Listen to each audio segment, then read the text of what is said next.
Let's talk about theme park bucket lists, some that might be just a little embarrassing. You're listening to the Tomorrow Society podcast.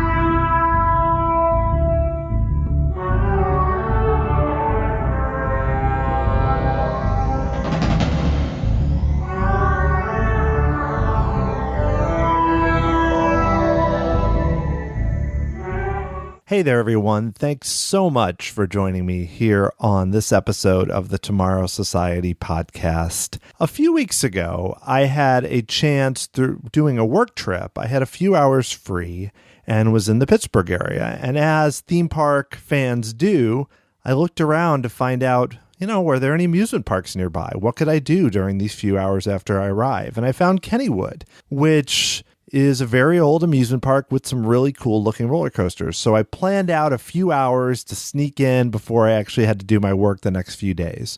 Unfortunately, the weather came into play. So there was a thunderstorm, it closed, and I wasn't able to go. So this was a disappointment for me, though my knowledge of Kennywood was fairly limited. But what this experience did is it actually made me think about what are the big theme park things on my bucket list.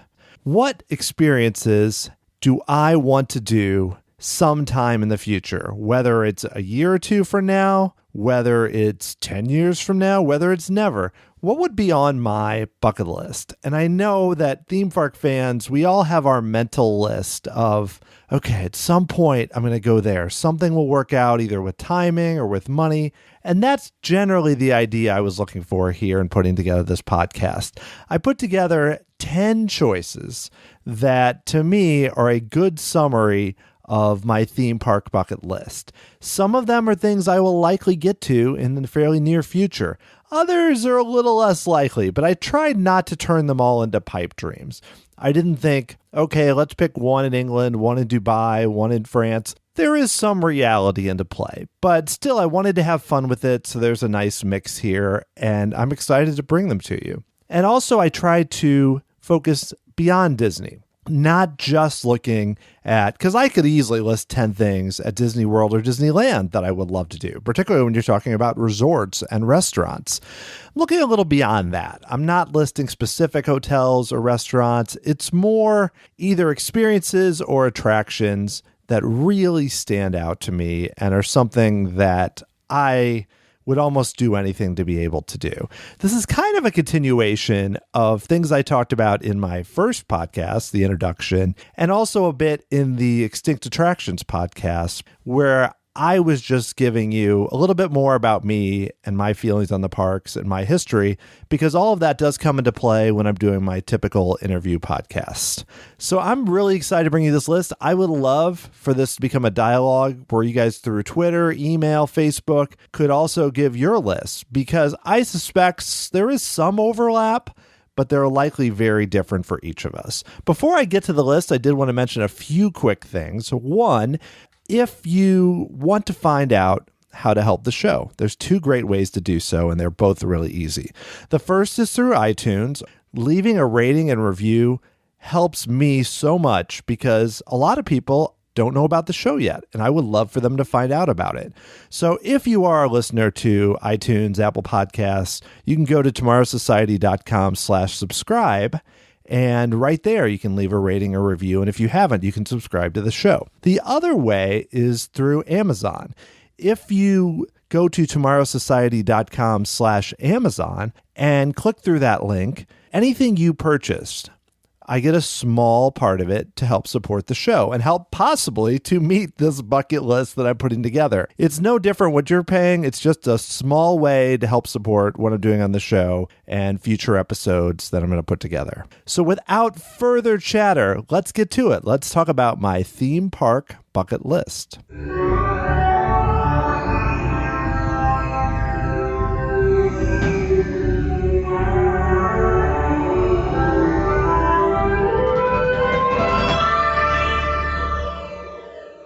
Number 10, Ghost Town in Knott's Berry Farm. Now, Knott's Berry Farm is such an interesting park. I have been there, though I was only 9 years old when I went, so it was a bit different than the Cedar Fair run park now. And it doesn't totally qualify to me as what you would normally consider a theme park. However, it has a lot of theme park elements. There are specific attractions that would fall under that. There's 3 reasons why I zoned in on Ghost Town as something I want to see. The first is something that's really exciting that they've been doing in the summer, and I hope they continue, which is Ghost Town Alive. This is that they are basically doing these interactive adventures, a little bit like Streetmosphere, but taken to another level, where you actually can go to different places and interact and enjoy stories. It's kind of like a dinner theater dropped into a theme park, a little bit what we think Disney might try to do in their Star Wars land. The challenge there will be the crowds, and here it's not on the same level. It just seems like a fun way to interact with one of the oldest areas of the park. And in terms of rides, the Timber Mountain Log Ride and the Calico Mine Ride, both were redone in 2013 and 2014. And I do have a memory of riding these when I went, but obviously it's a little shaky. I'm not sure if I'm getting it confused with something I rode at another park at that time.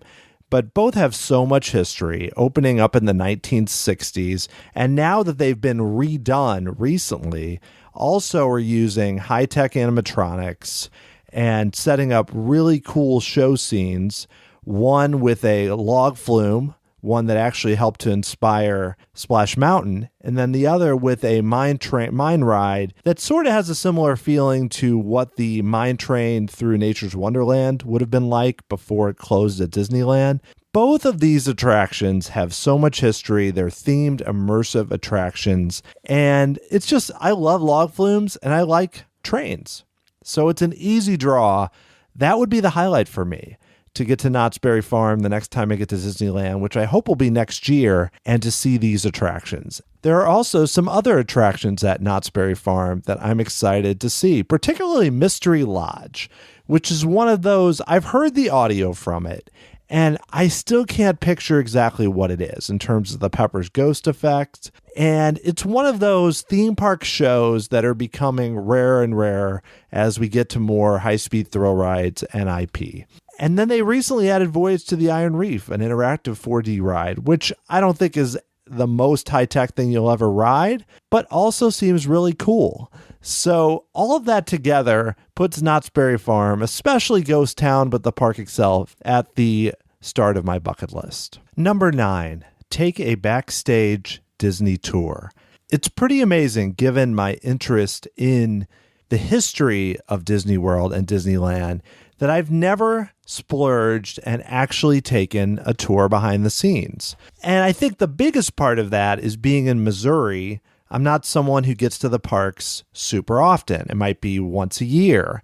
So it's tough when you have a limited time to say, I'm going to set aside 4 hours or even a few hours to take a tour, when even though some tours do put you on attractions, it becomes difficult. But it's really something I'd like to do to expand my understanding of what's going on with the parks.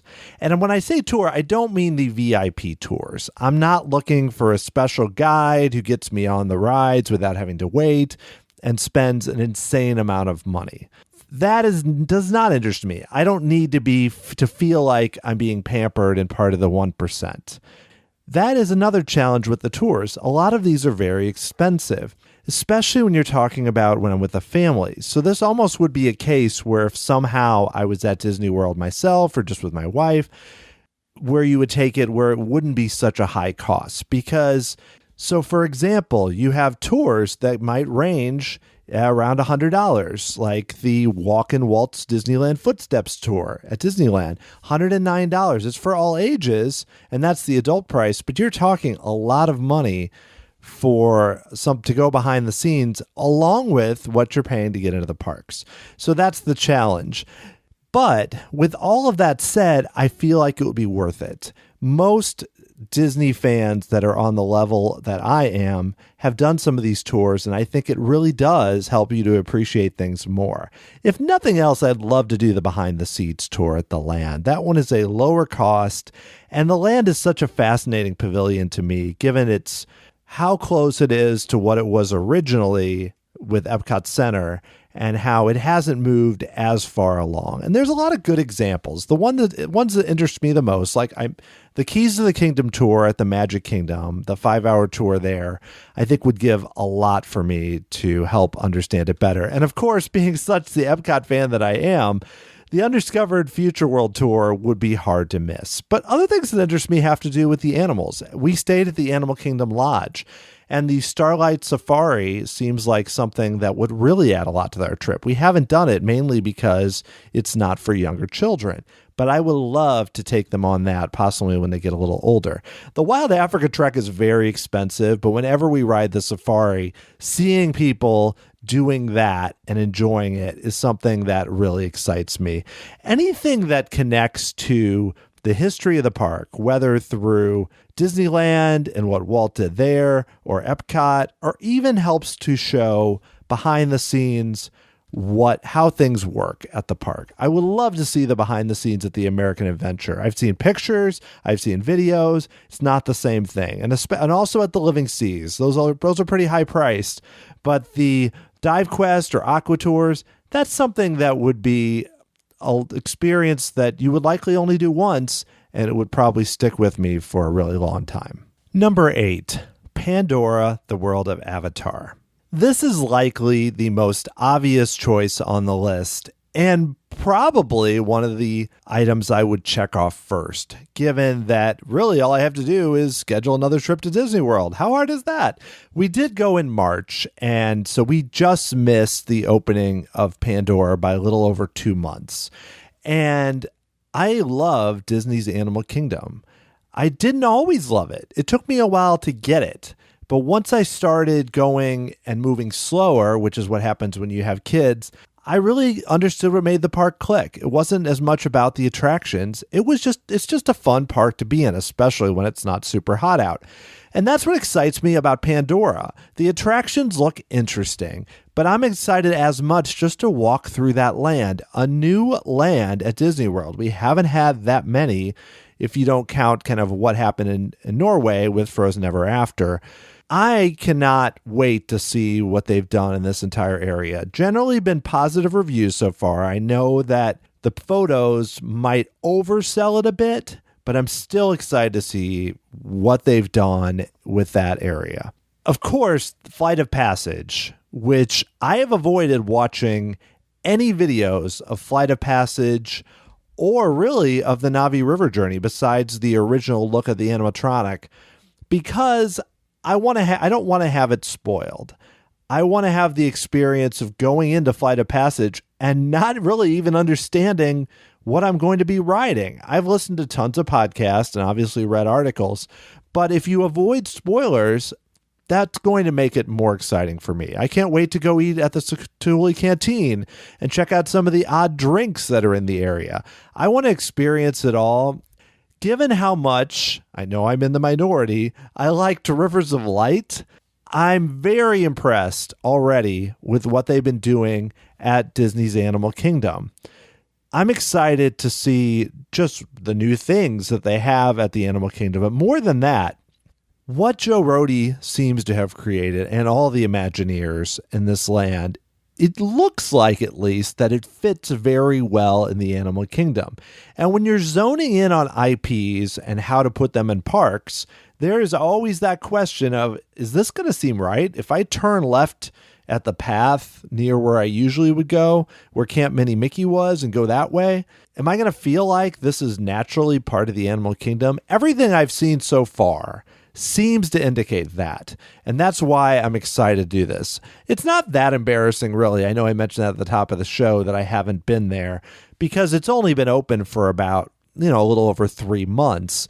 But still, it's one of those things that I feel like as I talk to more guests who have done it, I really want to be able to experience it, to have that history, and also because it just looks like a lot of fun. And it really is going to complete that park. Well, at least as close as it possibly can and make it something that I want to go to on every trip. Number 7, the shuttle launch experience at Kennedy Space Center. Now, this might be a little bit of a surprise, or you might even think it's a stretch to call Kennedy Space Center a theme park. But if you've been reading the site or listening to this podcast for very long, this should not be a huge shock. Now, I've been to Kennedy Space Center multiple times, several times as a kid, and then most recently in 2003, though we were there for a half day, wasn't able to experience everything. And actually, the shuttle launch experience is something that's much newer. There's several parts of this that seem really exciting. Getting a chance to actually walk into a room where the Space Shuttle Atlantis is displayed like it's in flight. I've read a lot about what a local company, PGAV, was involved with designing this here in St. Louis. It looks incredible. To see that, I cannot wait just to walk into that area. And then to do basically what Mission Space should have been, from what I've heard, an 8.5-minute ride that simulates the space shuttle launch, but on a totally different scale than what we may have found with. I know Mission Space is going to Mars. It's not really a one-to-one comparison. But everything I've heard about this experience through the pre-show and the actual attraction is it is something you have to see. And beyond that, there are so many things that I still want to see at Kennedy Space Center, especially now that I've gotten a lot more into reading about what's going on now and Apollo through books and documentaries. Some of my favorite books are about the space program. So going there and getting to experience everything would be something really cool. I spend a lot of time, my daughter and I often go to our local science center where they have a giant screen theater, OmniMax theater, and there's definitely that at Kennedy Space Center. But I feel like everything there, including the Saturn V rocket, which I've seen before, the different simulations of what happened with Apollo 8 and Apollo 11, all the history at Kennedy Space Center is something that to me really connects to why I got into Epcot Center, why I got into Disney on that zone, the sense of discovery, excitement about the future, where we're going, where we've been. All of that is present to such a degree at Kennedy Space Center, and I cannot wait to go back there, experience the shuttle launch, but also just go through and see everything they have there. They have rover concept vehicles. They have artifacts from the past that went to space or copies like that. They have so many different experiences where you could easily go there, spend a full day, if not multiple days, in order to see everything they have to offer. And given where I hope we will eventually go in terms of space, either through private groups like SpaceX and others in coordination with NASA, I'm hopeful that this is not just a museum. This is a place that's about where we could be going in the next few decades. Number 6, Symbolica at Efteling Theme Park. Now, I basically could have picked the entire Efteling theme park because this place looks like possibly one of the most interesting and inventive theme parks I've ever seen. It originally built in 1952, though it was mostly not like it looks today. It was set up as a fairy tale forest. Very cool, very inventive, and a lot of that is still there today. But what really happened is it took off in the late 70s, early 80s, and they've been building just tons of attractions ever since and had a run during the last maybe 10 years or so where they've added a lot of attractions. One thing I love about this park is how many dark rides they have. And not just cheap, chintzy looking dark rides or ones that are just, thrown together and have you shoot something or something basic. I mentioned Symbolica because that's the most recent ride. It opened this year and is a trackless dark ride that's about 7 minutes long and takes you through basically a giant castle, different rooms of the castle while you're waiting to meet the king. It looks crazy. It looks on levels where I wish some Disney dark rides were still operating at this level. And the great thing about these is that they're not tied to an obvious property like a movie or something that we all know that could easily become outdated. There's a real timeless feeling to everything I've seen at this park. And if you're more into thrills and stuff, they have that too. They have dive coasters, wooden coasters, some of your more standard kind of thrill rides, water rides. So some things you'd find in a standard amusement park. But then they have other things that are, even just saying a Disney level almost doesn't do them credit. And again, I'm speaking about all of this as someone who's never been there, and I'm not sure I would. Like, even it's probably less likely I get there than some of the places I'm going to talk about soon. But look at this. I mean, they have this attraction, Fata Morgana, which is a boat ride. It opened in 1986 based on the 1001 Arabian Nights with 140 animatronics. So we are talking large-scale attractions. It's about an 8-minute ride, too. So it's not something where they're dropping those into 20-minute ride. That's a lot of animatronics. Everything about this park is well done. It seems interesting. And it's just one of those unique places where I would love to just walk around this place.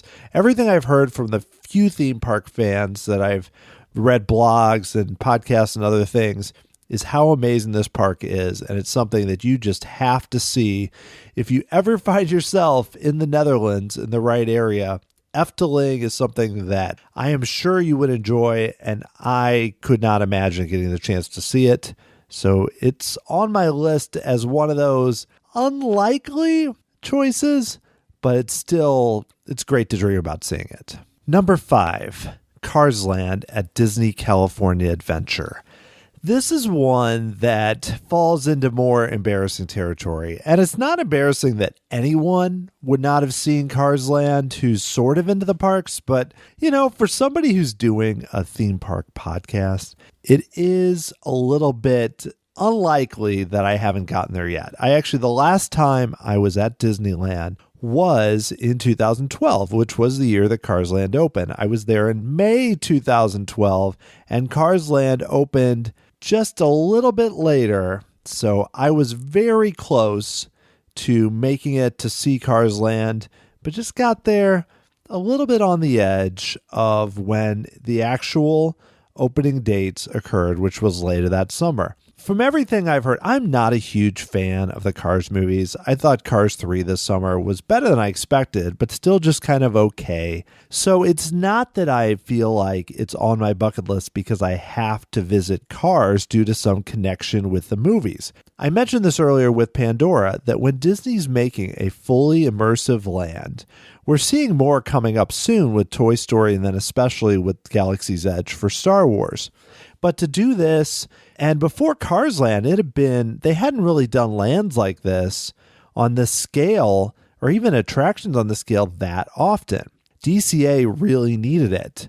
And so they went all out. From everything I can gather, it appears that with the theming, it's a lot more than just one really cool attraction and a few others. Everything I've heard is people just like hanging out in this area, especially at night. So I'm very excited to see that, but especially I don't want to downplay the importance of getting to ride Radiator Springs Racers.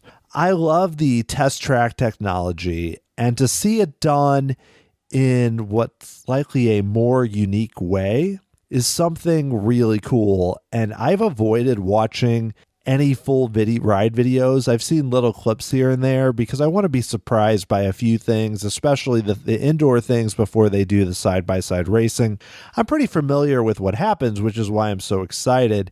And it's definitely at the top of my list for the next time I get to Disneyland, which hopefully will be in the next year or so. And of course, I shouldn't underplay, there are other attractions in that land. You have Mater's Junkyard Jamboree, which I know is a pretty standard whip attraction, but looks like something that would be cool to do, especially with the kids. And then Luigi's Rollickin' Roadsters, the trackless ride that replaced the unfortunate demise of Luigi's Flying Tires, which showed that once again, the flying saucer technology just doesn't really work very well. And so that's a downside there, but I'm excited to see that. And I also haven't even spent that much time looking into any of these attractions because I want to be surprised when I get there. I really just am excited to walk through that land. When I was at Disneyland, I was able to see all the rock work and everything around, which was super impressive.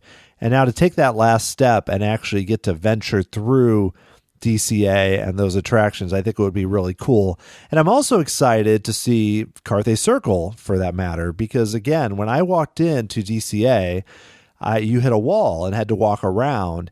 I still enjoyed my time there doing things like California Screaming and soaring over California and the Tower of Terror that used to be there and others. It's a fun park, but I saw it at about 60% of where it is now. So I can't wait to get back there and really experience it fully, especially Cars Land.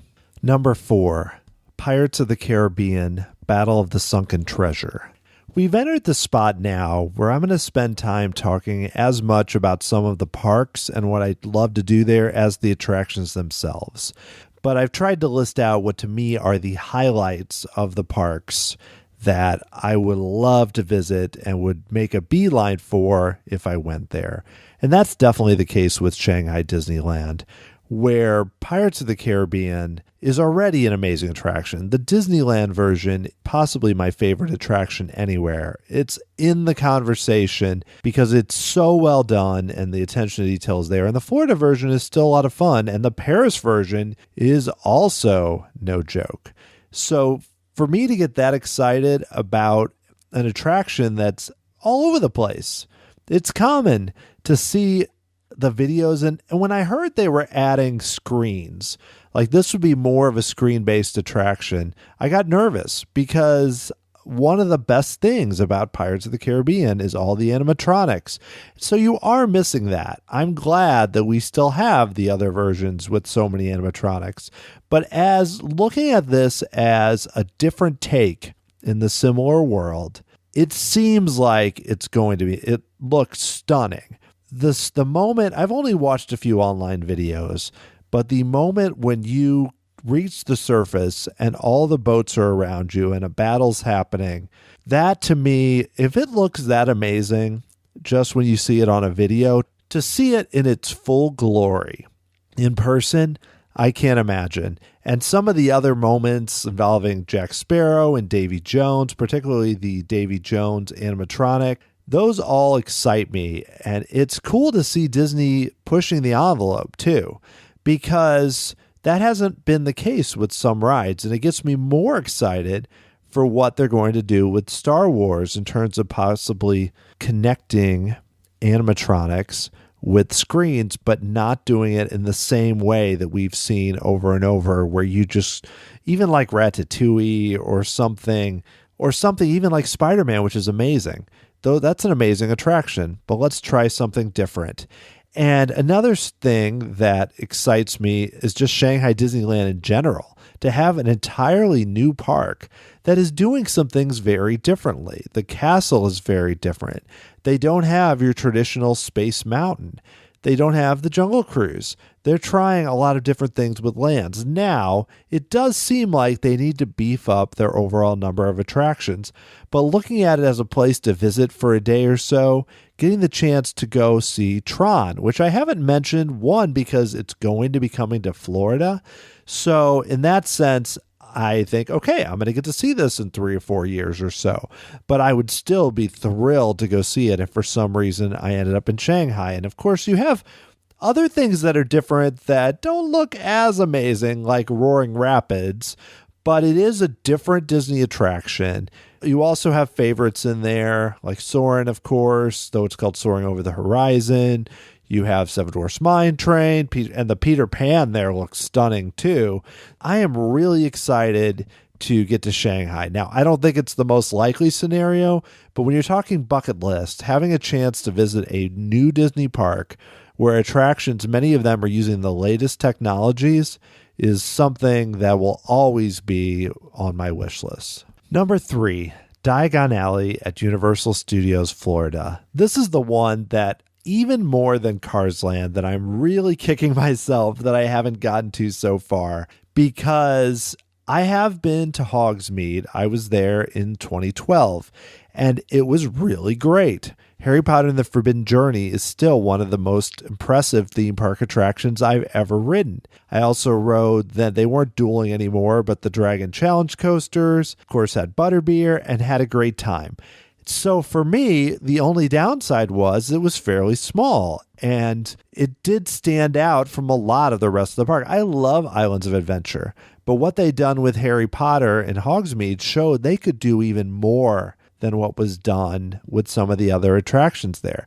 And so for them to go ahead and put something even more expansive, more immersive, and showed how Universal had learned from what happened with Hogsmeade. They weren't using existing attractions like they did with Flight of the Hippogriff and then also with the two coasters, which are now going away. They were working basically from a fresh canvas. It looks stunning. And the fact that I don't even list seeing Harry Potter and the Escape from Gringotts as the most exciting thing. Oh, I can't wait to go on that. It looks cool. But really, just being able to walk down that street, to go through the platform 9 3/4, to walk down that street and to see the dragon on top of the building, all the shops, Nocturne Alley, so much to see there. It would be tough if I, for some reason, had a day where I just happened to be in Orlando. I would want to see Pandora, but it would be really tough. Let's say it was only 4 hours to not go to Diagon Alley. Because to me, this is, in terms of the U.S. parks at this moment, the most exciting thing that I've yet to see in terms of theme park design. And what's great about it is this is one of multiple things at the Universal Resort that I've yet to see. I am extremely excited about seeing the new Kong attraction, particularly due to the queue and the live scare actors. That seems to be something where they are really pushing the envelope in terms at least of the queue and everything else.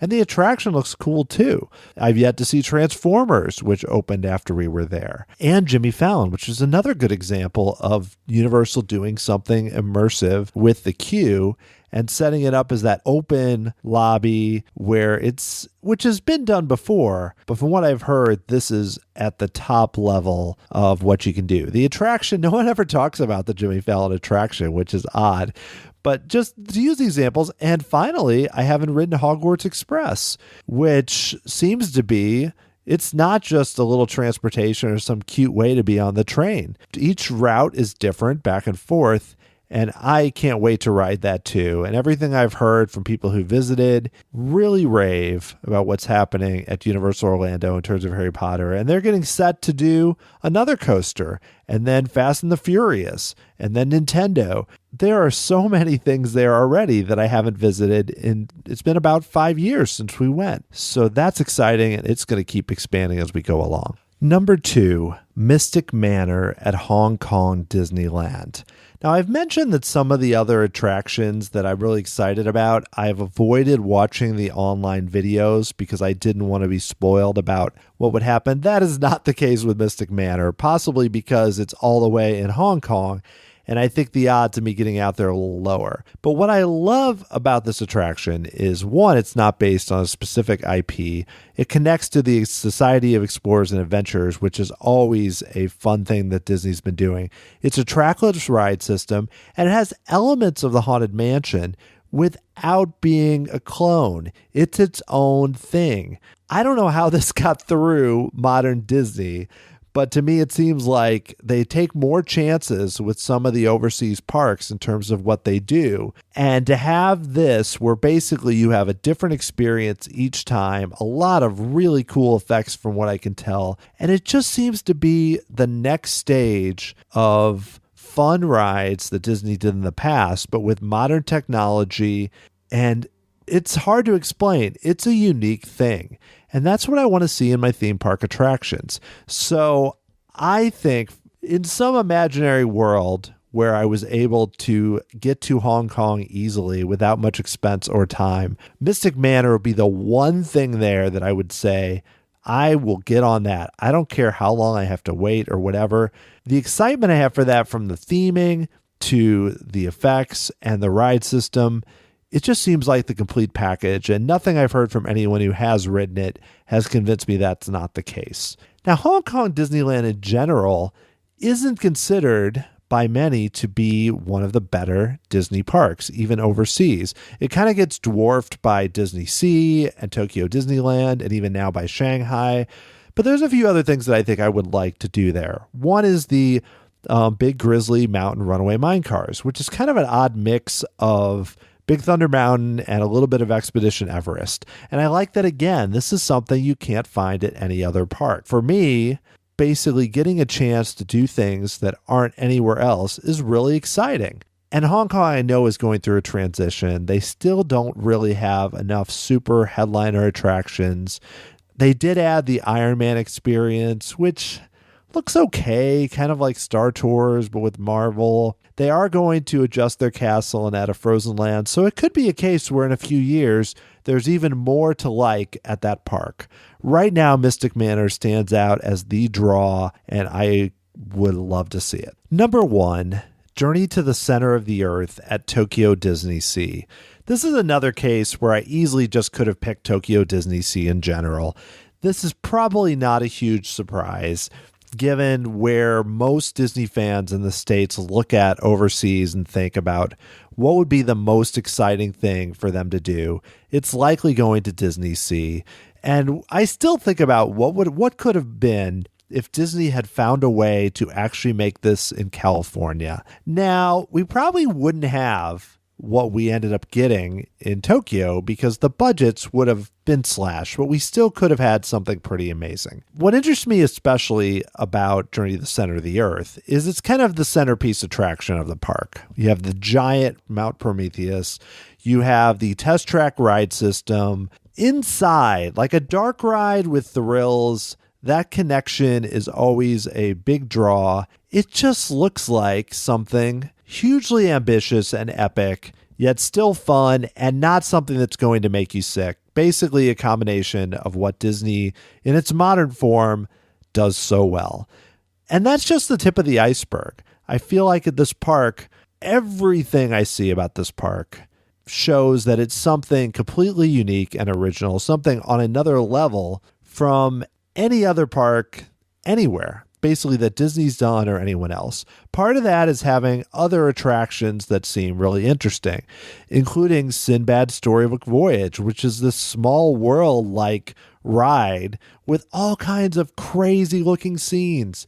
You also have really grand shows that don't appear to be your typical Disney live shows.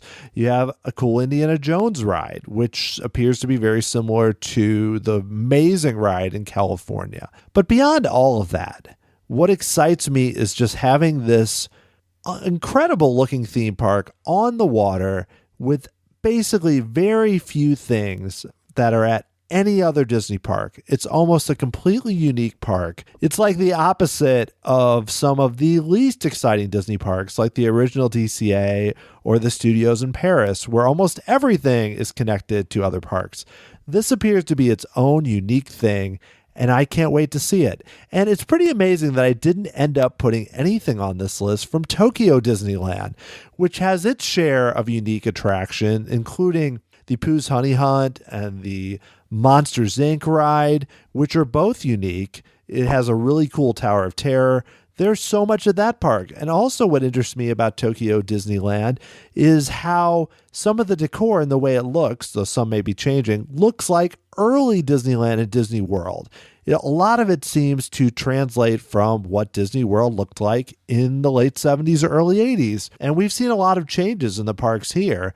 So that's another exciting part of what interests me about getting to Tokyo. I mean, that's really the holy grail for a lot of Disney theme park fans, is getting to Tokyo, especially Tokyo DisneySea. So now I want to talk briefly about some things that didn't make the list. I could not list everything I'm excited to see at every park across the country and even overseas and get it to be anything resembling a fairly short description. So we're just going to kind of hit more on parks and a few attractions that I'm excited to see that I haven't done before. Even looking at Orlando, SeaWorld has had a lot of issues, but the last time I went there was 2008. So what excites me about SeaWorld is they still have a lot of new things. The Antarctica attraction is not well liked, but there's also Manta, there's the Turtle 3D experience. There's a lot there. And I have not been to Busch Gardens since I was a kid, and they've done some really interesting things with their roller coasters. Over in Hollywood, there's Universal Studios Hollywood. I'd love to see the differences in what they did with their Harry Potter land. There's so much all over this country. Even here in St. Louis at our zoo, we're adding a giant grizzly bear area.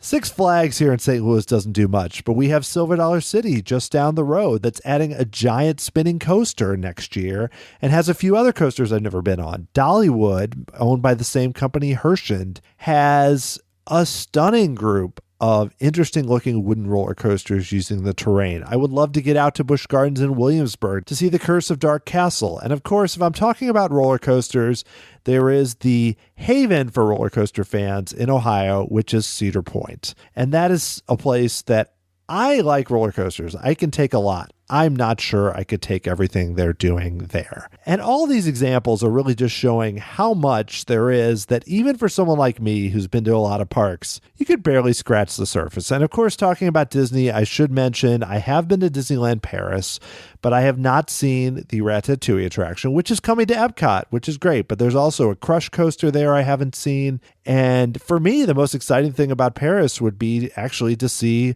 some of the things again that I already saw there, like Pirates of the Caribbean and their version of the Haunted Mansion, Phantom Manor. That park is incredible. The Studios park is kind of a mess. But even so, that didn't even make this list, which shows you how much there is to see. And I'm excited to see whatever I can. Okay, well, I hope you enjoyed that dive into my theme park wish list. There's so much to see out there, and I'm really excited to hear from all of you. What is on your wish list? You can easily leave a comment at tomorrowsociety.com or reach out to me on Twitter at tomorrowsoc or on Facebook at Tomorrow Society.